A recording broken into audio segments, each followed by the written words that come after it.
This is the Peter Greenwood Show, and I'm sitting across a man who I wanted to speak to for a long, long time on this show. Well, why haven't you then? I tried.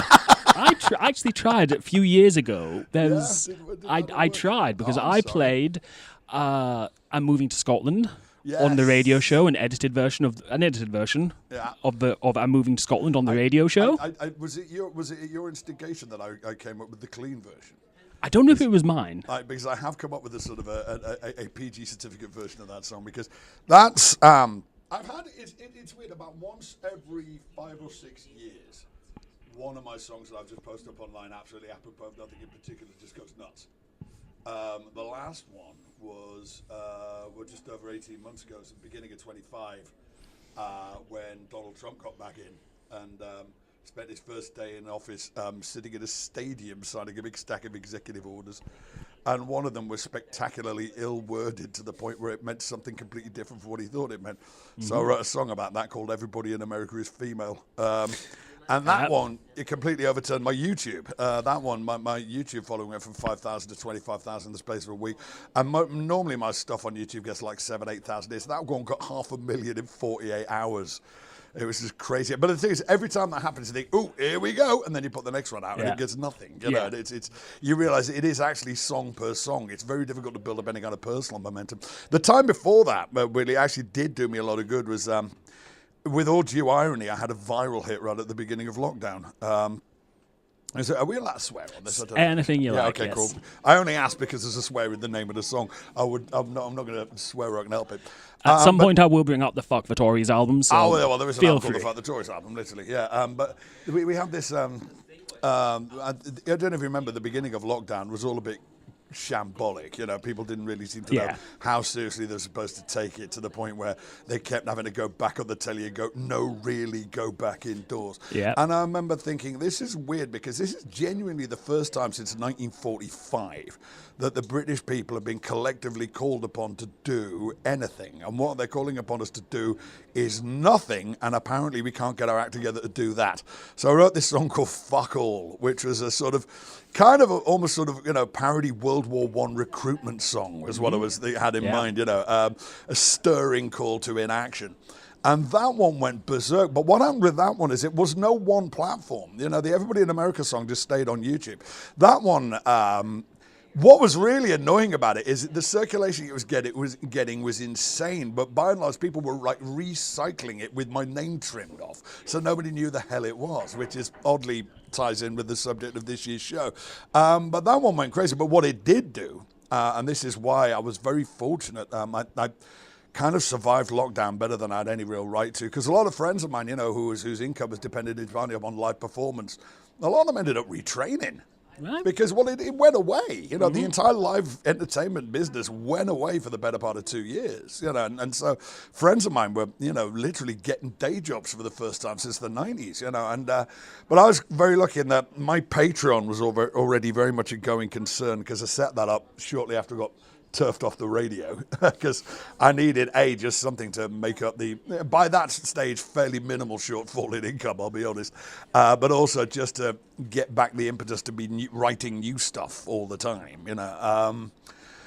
and so that was already up and running by the time lockdown came. And then I had that, and that went nuts, and that put enough extra Patreons on it for me to be able to survive lockdown relatively unscathed. So that one did actually sort of do me quite so good. But the time before that, I suppose it's only about a year previously, is when I put out Moving to Scotland. That one was weird because that was a slow builder. That one didn't go bang and suddenly it was everywhere. It's that people kept discovering it for about 12 months. And I think that's still the one I've had the most views on Facebook of all the various platforms. But yeah, that struck a chord with a lot of people. It may yet happen. Plans are still afoot. You're still very welcome. Yeah, well, I would like to think so. I mean, I've not got my jacket on me, but my youngest daughter, I'm MacLeod on my mum's side. This is what I think. Oh, okay. Yeah, and there's a new Highlander movie coming out, and he's still not Scottish. It's Henry Cavill. Which is amazing, isn't it? Which is amazing, the fact, you go to a third time lucky, they finally got a Scottish Scotty on Star Trek. Yep. Because the guy playing him on Strange New Worlds is Scottish. Yep. So third time lucky, we finally got a Scottish Scotty. Yep. But second time lucky, we still don't have a Scottish Conor MacLeod, although Although it's all kind of academic, actually, because if you were living in, Glenfinnan in the 15th century, you wouldn't have been speaking English. Yeah, you'd have been speaking You'd have been Gaelic. Gaelic, probably. You know. Or trying to. Well, my grandfather was born on Harris. Oh, okay. And, didn't speak. That's where all the MacLeod comes from. He was born on Harris, and didn't speak a word of English till he went to Glasgow. Got an apprenticeship on the Clyde. Right. And then he joined the army. But yeah, he was basically adopted, I think, by this little sort of, the community on the in the shipyards who taught him English, taught him welding and English, and then he joined the army when he was about 17, 18, never went home. So I don't think he had a lot of fun on Harris. I think what little I know of his early life, it sounds like he was born on Harris in 1902 in the mid 17th century. Yeah. Yeah. I mean, places like that are beautiful, but I don't think there's that much. It's there. a harsh beauty, though. Yes. Let's face it. It's a rugged beauty. Yeah. It's not Portofino. Yeah. I feel like at this point I should ask you your name and your show title, please. Clumsy, yeah. Well, we haven't even said so, have we? Yeah. My name is Mitch Benn. My show at this year's festival is called Asking Elvis, about possibly the weirdest. I've had some very weird jobs in my time as a humble toiler at the coalface of mirth. But that was probably the weirdest one, given that it was both the biggest and least consequential job I ever had. Because for 10 years, I was probably the most popular bit on definitely the most popular show on British radio, but nobody knew it was me. And that's kind of the story that I'm telling. And I think it's a fun story. It's worth telling. And nobody else can tell it because I'm the one it happened to. So there you go. That is true. Although when you are rebooted, when we reboot Mitch Benn with the grittier, harder, your parents were shot in an alley and that kind of thing, then somebody else can tell Asking Elvis. Yeah. Well, I mean, what it was is there was a thing. Show Steve Wright in the afternoon, which I think it's only really since that, I say in the show, it's only really since that finally got cancelled in 2022, and then, of course, Steve sadly passed away about 18 months later. It's only really in retrospect, I think, we're collectively coming to realise what an absolute monolith in broadcasting that show was. I mean, it owned the afternoon at most levels of British society for 4 decades. It was on in one form or another for 41 years, which is crazy. It started on Radio 1 in 1981 and ran until 2022, moving over to Radio 2 in midstream, as it were, probably in recognition of the fact that both Steve and his listeners are starting to crack on a bit. But he used to get these semi-regular features on him, and in the mid-noughties, I was approached when I was over on Radio 4 doing the Now Show and various other bits and pieces. I was approached out the blue by one of the producers on Steve Wright. Because I still to this day don't know whose idea it was. I don't know whether Steve's idea to do this thing called Ask Elvis, where people would phone in, email in, whatever, with questions about literally anything, and the questions would be answered by Elvis, and Elvis would always know the answer. That was, I do not know whose idea it was. It's a brilliant idea, so simple. But they had been looking for quite some time for somebody to do Elvis, and they couldn't find anybody. I do know that they'd been turned down by Rob Brydon. Really? Yeah. Well, he's already too big a deal by about 2004 to be, running in and out doing that sort of nonsense. They probably asked Pete Serafinovich, because why wouldn't you ask Pete Serafinovich? I've actually had quite a few jobs over the years that Pete Serafinovich has turned down, so cheers, Pete. And I do know that also asked a couple of actual professional Elvis impersonators, but a lot of them don't really do the speaking voice. They only do the singing voice. And also, with the best will in the world, there's not going to be many of them. I've got the kind of background in comedy theatre and improv that I've got, where I can get in the counter and just go off on one, And so me it was. But the deal was from day one that we were never going to say who it was. And I was actually perfectly okay with that, because one of my fondest memories of Steve Wright in the afternoon from when I was a kid was during my student years at Edinburgh University, incidentally. So I know all these buildings by their real names. This isn't the Pleasance anything, damn it. It's the Potter Row. That's not the Gilded anything either. It's the Teviot. But I was at Edinburgh University, and I do, as I say in the show, Steve Wright was kind of my breakfast show, because it started at 2 in the afternoon. And my favourite bit on it then was a weird semi-regular feature he had where Mick Jagger would turn up. like Mick Jagger would turn up and have like these long, real rambling conversations about whatever, you know. And That's what an I excellent what I Mick say, Jagger. Sam, one thing as I say in the show, I can do impressions to a you can tell who it's meant to be level. You know, I do not regard myself as an impressionist. I throw them into the stand-up every now and again just to, you know, for a bit of light and shade. But I'm not technically up there with the guys who can, you know, prank call the Prime Minister, that kind of thing. I can do you so you can tell who it's meant to be. But what actually, I remember what made the Mick Jagger bits work as well as they did was the fact that they never owned up to who it was doing Mick Jagger. For reference sake, it was Phil Cornwell. Was it? Yeah, it was Phil Cornwell. I don't think I ever knew that. Yeah, it was Phil Cornwell. Yeah, but that's who it was doing Jagger. But they never owned up to that, and that made the bit that much funnier. The fact that they stuck to their guns and insisted it really was Mick Jagger. So when they said we're never going to say who it is doing Elvis, I at the time thought, yeah, fine, I can see that's going to work. But then it goes on to become like this massive cult thing, and everybody's going, oh my God, this is brilliant. Who is that guy? And I'm sitting there going, you know, and but I never blurted it. Some people figured it out, and I never actually denied it to anybody's face. It just, you know, confirmed it and asked them to keep it to themselves. But yeah, it became this really fascinating thing that I did for about 10 years. And it's afforded me all kinds of weird little insights into sort of, you know, the way things work and sort of, you know, the power of anonymity. As I say it at the time of recording, a good friend of mine called John with a bin on his head is doing more to thwart the rise of fascism in this country than anybody else has for the last 20 years. Do you know Count Binface? I know Binface. You know Binface. We keep meaning to collaborate on something and never Please quite getting around do. to it. Well, we kind of did this time because my wife and I, we have a bunch of friends in Clacton, so we rounded up his 10 signatures for him. Because that's what you have to do when you're running for it. You've got to get 10 signatures from people in the constituency. And we're fairly sure that our mates in Clacton have also sorted him out his constituency office, and we think it is indeed in Wheelie. There's a bit of Clacton called Wheelie. So is that real? Yeah, it is. I'm never sure if that was somebody parodying. Wheelie. It's in Clacton. We're fairly sure we managed to get him a place in Wheelie that's his constituency office. So, I mean, the thing is, you know, if I'm one of the reasons I'm clinging to existence is to want to live long enough to see certain people implode, and Nigel Farage is one of them. And if I can contribute to his downfall in even the most homeopathic way, I will go to my grave a much happier man. So, yes, that's been fun. So you must know Johnny and the Baptists then. Oh, I know Johnny and the Baptists of old. Yes. I knew Johnny and the Baptists when there was 3 of them. You know, they had Amy on the violin, and she had to quit. But no, I know Johnny and Paddy for a long time. Are they here? I haven't seen them this year. I had them on the show when I first came to Edinburgh, which was 2019. I think I had Johnny on, and 2019 was such a good year. I was like, this is amazing. I'm going to do it every year. I'll be back in 2020. Yeah. No, I had a similar kind of thing because I actually had quite a rough year in 2018. I had a really good year in 2016, pretty good year in 2017, and then 2018 it just didn't work.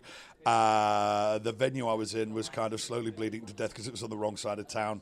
And one time, actually, I came into this part of town, I think to do set list at the Gilded, and I'm struggling. This is, 2018, before everything went away, and I'm literally having to fight my way through Bristow Square like it's a refugee set. And I'm like, I can't fight this. I can't fight this kind of gravity of just this great weight of bodies. So I decided, I got offered the underbelly for 2019, so I took the underbelly and also realised that everything that was wrong with the show in 2018 and deliberately did very different things in 2019, and it really paid off. I had a really, really good year, and like yourself, I'm thinking, fantastic, I finally cracked this damn thing after 30 years of trying, and let's surf this momentum right into next year. And then it went away for 2 years, and it's only really, I think, last year I've got the feeling that it was back up to the kind of energy that it had before lockdown. I think so, because again, my only real experience was in 2019, but even that 1 year was like, this is everything. You don't even want to know how many times I've been to this. You really don't even want to. I mean, I don't want to know, so I can't imagine anybody else does. Screw it while I'm here. My first ever Fringe was 1989. Can I tell you something? Yeah, I was before you were born. Of course it was before you were born. I can tell that by looking at you. Not before. No? I was 3 years old. Oh, okay, well, that'll do. That's close enough, damn it. So, yeah, okay. Yeah. You barely. You do not look 40, heavens. Mitch, I just fell in love with you even more. Oh, well, there you go. Yeah, I mean, I meanwell, I'm 56, and I look every damn nanosecond of it. I do. I look like Angry Santa. Anyway, the beard went white. Why fight it? But But yeah, that was my first. When I was at Edinburgh, I was doing student theatre at the Bedlam. I spent most of my time in Edinburgh at the Bedlam. I mean, occasional fleeting presence in the languages department where my degree was actually happening, and then rest of rather adorably, are the Improverts still going at the Bedlam? They still are. I've seen them on social media, so I believe they're going. I was one of the first ones. Were you one of the Improverts? Yeah, and I was one of the very first ones of the 89 to 90 season. It was the first time it was on. My God. And rather adorably, I was up a couple of years ago, and one of the current batch flyered me. And I'm looking at this bit of paper going, I was in this 10 years before you were born. So it's not like a fraternity in the US, you know, how like in 20 years' time you can go and stay in like the fraternity house. Could you go and crash with an impronaut? I possibly could, but it'd be spectacularly inappropriate, wouldn't it? I don't know. I mean, I would really like this. I mean, I wouldn't mind doing something at the Bedlam. I mean, there's a thing, in fact, maybe somebody might even hear this, might be able to figure it out for me. There's a thing I've devoted my Decembers to for the last 3 or 4 years, which is my one-man version of A Christmas Carol. Right. It's based on Dickens's own abridged version, which he used to give live readings with. But I do it like a dramatic monologue, sort of running around in circles and playing everybody. And I actually had an Edinburgh date, but it fell through for this year. I've still got one north of the border. I've got Macarts and Galashiels I'm doing again. But I had an Edinburgh date that fell through. The Bedlam will be an absolutely ideal space for it. And, so I don't even know if anything happens at the Bedlam after term time in December, but that would be a wonderful place to do it. Very first place I did it actually was down in the East End of London, the Isle of Dogs, a place called The Space, which is very like the Bedlam. It's a little square church conversion. But this year I'm doing it I think I'm going to do 1 or 2 at the place I've been doing it in London for the past few years. It is a tiny little pub theatre called the Barons Court Theatre. And also my old pal Steve First, better known to the world as Lenny Beige, and his business partner Justin have just refurbed and reopened this rather nice pub theatre in Hampstead called the Circle and Star. So I'm going to do a run of it there. And this is also classic. My wife Kathy managed to drop me in it because this is actually about as this Fringe is about as relaxed as my year's going to get, because in October, this is brilliant. When we're sorting out the December dates for Christmas Carol, Justin said, has he got anything else like this? And Kathy's like, what do you mean? He said, well, we're doing a horror season in October. And she said, oh, he's got Gilbert and Sullivan's Dracula. Wow. And she came to me and said, good news, you're going to put Gilbert and Sullivan's Dracula. And I went, baby, there are currently 9 minutes of Gilbert and Sullivan's Dracula. It's a YouTube joke. Right? it's a funny YouTube. Hey, wouldn't it be funny if Gilbert and Sullivan had done Dracula? And there's currently 9 minutes. Oh, well, not anymore, asshole. You're going to have to do the whole thing. So something I'm doing up here in my copious free time is trying to flesh out Gilbert and Sullivan's Dracula so that we can begin rehearsing it when I get back home. But I've got to say that is, if we can pull this off, it is a big tick off of the bucket list. That would be amazing. Something I've been trying to do for years is write a musical. You have to do it. I believe in you, Mitch. I'm committed. I'm obliged. I've signed stuff. It's going to happen. But yeah, we had this idea. I mean, I initially had the idea for Gilbert and Sullivan's Dracula many years ago on a radio show called It's Been a Bad Week, and then fleshed it out to this little 9-minute thing about 2.5 years ago. It really got a bit of traction when I edited the Francis Ford Coppola movie to it. And so that version of it is called Gilbert and Sullivan's Francis Ford Coppola's Bram Stoker's Dracula. Which is a title. Which is a title, yes. But now I've got to write the whole damned opera. But I've always wanted to do a musical, and of course you get a lot more mileage if it's an existing property, and it's a hell of a lot easier to do an existing property if it's a public domain one.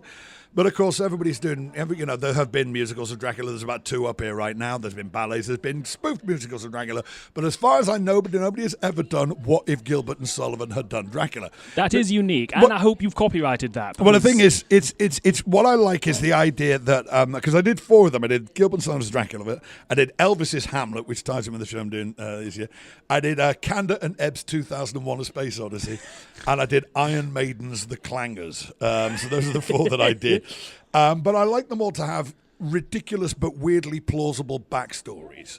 So I knew before I even bothered to check that Bram Stoker will have known Gilbert and Sullivan, because he was the manager of the Lyceum and Henry Irving's PA at the same time that they were composers in residence at the Savoy. They were working within a couple of streets of each other. It turns out not only did they know each other, but the Stokers used to pet sit for the Gilberts, because apparently W.S. Gilbert had this bizarre menagerie at home. And there was one instant, apparently, when the Stokers were pet-sitting for the Gilberts, when over breakfast one of Gilbert's troop of ring-tailed lemurs leapt onto the chandelier and shat in the porridge. So, yes, they did. Is that true? Yeah, that's right. Well, I don't know. It's true in all the places that say it's true. Who the hell knows?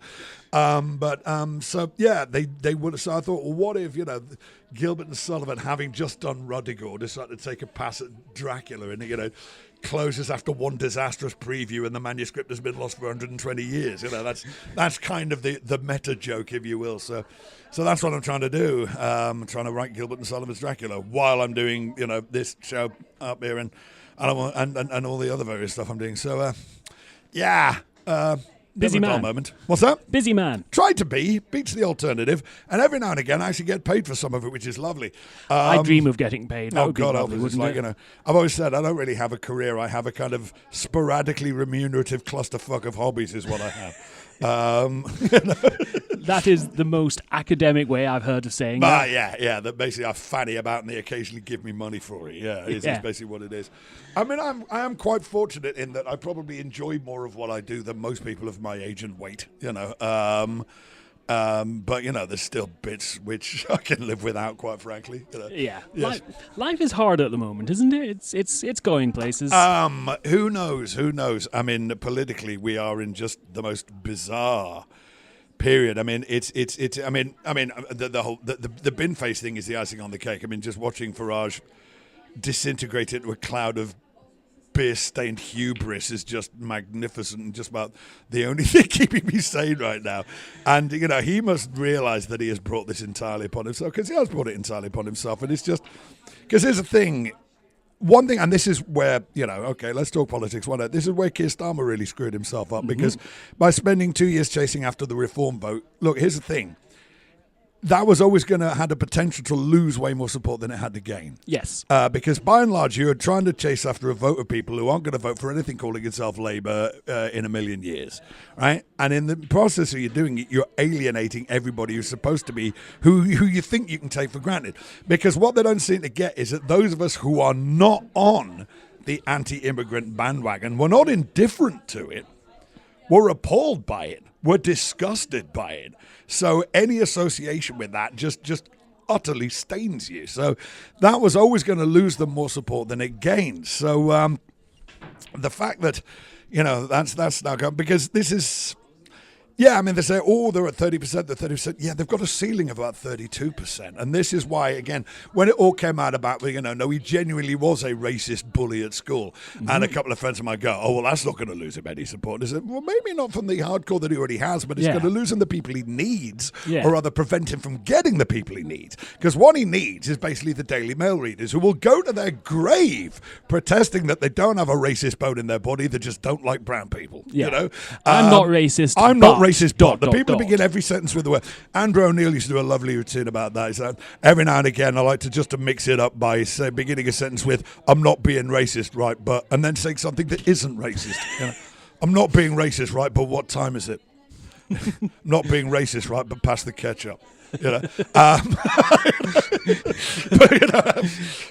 he needs the people to begin every sentence with the words, so I'm not being racist, right, but. Yeah. And he's not going to get them if it becomes apparent that, no, he genuinely is actually a racist. It's not about economic anxiety. Yeah. It's not about, protecting, and it's got nothing to do with protecting our women and children, because every time it kicks off, all the ones they bring in for throwing bits of, steel railing at policemen generally turn out to have a string of domestic violence convictions. So it's got nothing to do with protecting women and children and everything to do with re-establishing their ownership of them. Yes. Which is not the same thing. Not at all. Not at all. Anyway, sorry. Up on me high horse again. Not at all. Not at all. Anyway, I've gone off on one. I see you have more questions. Let's have them. One of the things that I just don't get, and with Starmer and Burnham and Farage and name a politician, is how sheltered are they that they haven't got the open-minded thinking to be like, oh wait, this is bad, and I'm appear to be, well, in case of Farage, not appear, I am. This is what I am. This is what I stand for. I don't know. I mean, the thing about Farage, I mean, always debate about Farage, is he an actual racist or is he just a race-baiting demagogue? I mean, the thing about being a race-baiting demagogue, as far as I'm concerned, is it actually makes you morally inferior to an actual racist. Because you know that everything you're saying and doing is wrong and evil, but you're just saying and doing it to get more power and money. Yeah. It's like when people talk about, the Katie Hopkins as well, she doesn't mean it. That's worse. Yeah. If she meant it, I wouldn't forgive it, but I would understand it. But it's, but there's so much of that the media. I did this radio show once. I won't say the presenter was, it's because it's kind of not fair.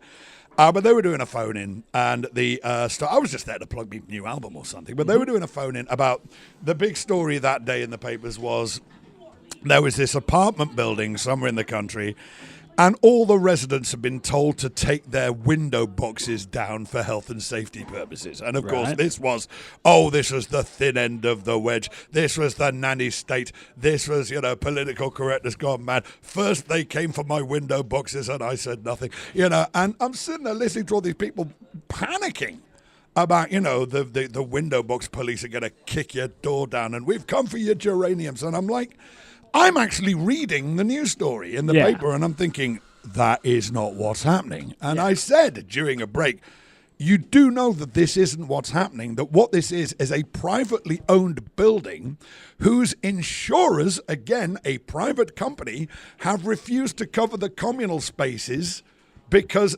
everybody's got a 40-pound lead box full of dirt balancing on their window ledge. And they're not going to cover the public liability for the communal spaces until everybody takes those fixes down. The state is not in the equation. Yeah. The government has nothing to do with this. This is a business decision. And the presenter said, but if we said that, nobody would phone in. And I'm like, okay. Yeah. Right, so basically you have to terrify people with deliberate lies to get your show to work. Here's a thought. Your show sucks. Yeah. Find a new show. Yep. If you can only get your show to work by terrifying people with deliberate lies, you shouldn't be doing this show. You have hit it on. I mean, I like to think that I'm quite a moral person. All the shows I do. Does one's best. Yes. Yeah. Is I have to be able to go to sleep at night, and I can't be that kind of presenter. No, it's like exactly. I have a terrible affliction that's called self-respect. Yeah, and it has held me back. There's been opportunities that I've turned down because it involved, something I wanted literally no part of. Yeah. Katie Hopkins briefly had a TV show. They asked me to go on that about 3 or 4 times. Well, I'm not getting involved with this. Yeah, I'm not rewarding this kind of behavior. It's just because it's all just attention craving. I mean, these people, if they thought they could get more attention by being a bleeding heart liberal, they would. Yeah. As it is, they're getting all the attention they need by being a fulminating fascist, and that's where it's just about us. So I'm not going to reward it with the attention that it craves. Exactly, and I've matured a bit. I like to think there was an incident a few years ago. Do you remember when David Starkey went on Darren Grimes' podcast? Yes. And he tried to make it what was actually technically a non-racist point, but being David Starkey, he phrased it in such a way that it sounded like something out of Alf Garnett, right? Yep, I remember But what he actually was, he was talking about how, people were trying to, I think, morally comparing slavery and genocide, and somebody was trying to make a moral. Now, I don't even know where you begin as regards sort of the moral equivalence of slavery and genocide, but he said something like, well, obviously slavery and genocide aren't the same thing because there's still blacks everywhere, and like clang. Yeah, like you hear. And it's like, or at least on a clang, reputable show, you would hear the clang. Exactly. Somebody like Darren Grimes, it's like, oh yes. Oh yes. Oh, here we go. Yeah. Now the the thing is, a lot of people go, oh my God, this is racist, and then, but what also people were saying is, well, is it Darren Grimes' fault because he put the podcast out? And I said, well, weighing in with one of the few bits of professional knowledge that I do actually have, back in my radio days, when one of us cracked a slightly ropey gag, it would go through various levels of sort of compliance and lawyers at the BBC, because the BBC knew that if they put out our gag and it was defamatory, libelous, whatever, then it was the BBC that was in trouble as the ones who broadcast the gag, not us for being the ones who wrote and cracked it. Right. They distributed the gag, so it's their responsibility to check all the material that they're putting on the show. So I think, taking no position whatsoever on whether what David Starkey said was racist or not, it was actually Darren Grimes' responsibility to oversee the podcast. He's the publisher of this podcast. It is his responsibility. So if there is something which is objectionable to the point of actionable, then he's the one you go after and not David Starkey, right? Yes. And I got asked to come on and talk about this on Good Morning Britain with Piers Morgan. And I said, no, Because this isn't what you want to talk about. Yeah. What you want to do is for me to sit there while Piers Morgan goes, well, I suppose everybody you disagree with is racist. That's what you want. Yeah. And to me, like I say, I don't even have a position on whether David Starkey was being racist. I think he managed to make it sound racist, even though he's probably trying not to be. Yeah. But I don't even have a position on that. But that's not what you want to discuss. You want me to sit there while you go, what else is racist? Is that racist? I suppose this is racist now. Am I being racist? And it's just like, no. And I remember putting the phone on and thinking, ooh, I've matured. Because, certainly in my 20s and 30s, I've gone, ooh, telly.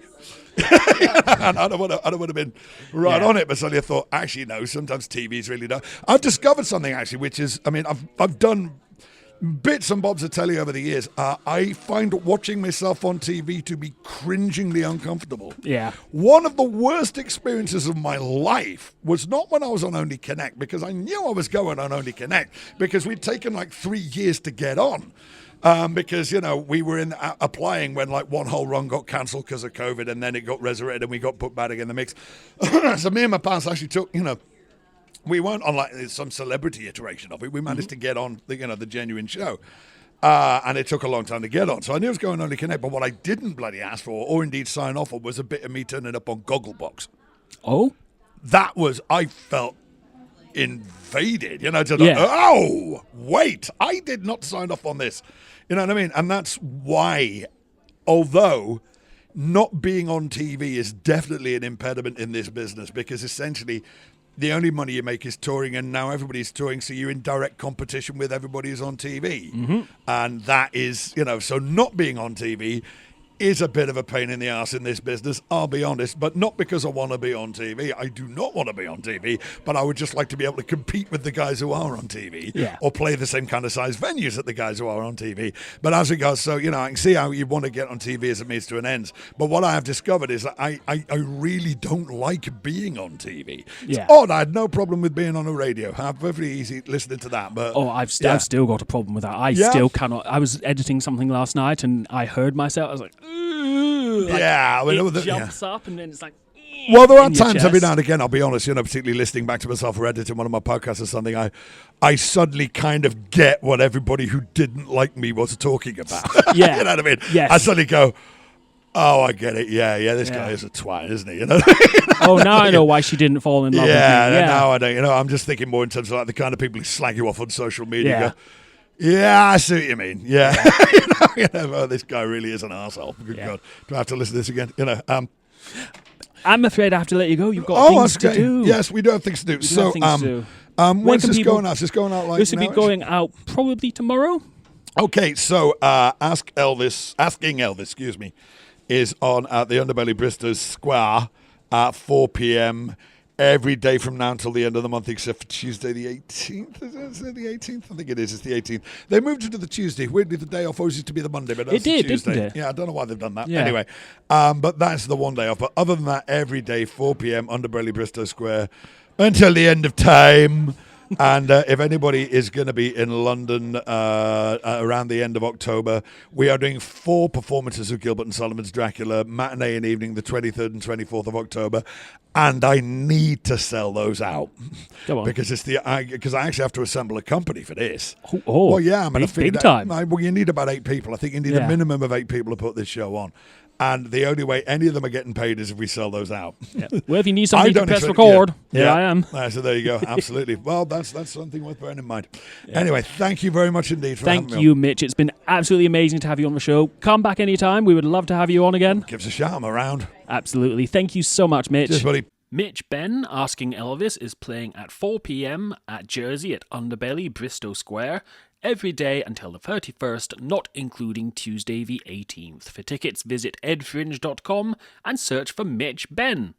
Until next time, I've been Peter Greenwood. I've been to the Edinburgh Fringe Festival. Bye, everybody. Bye.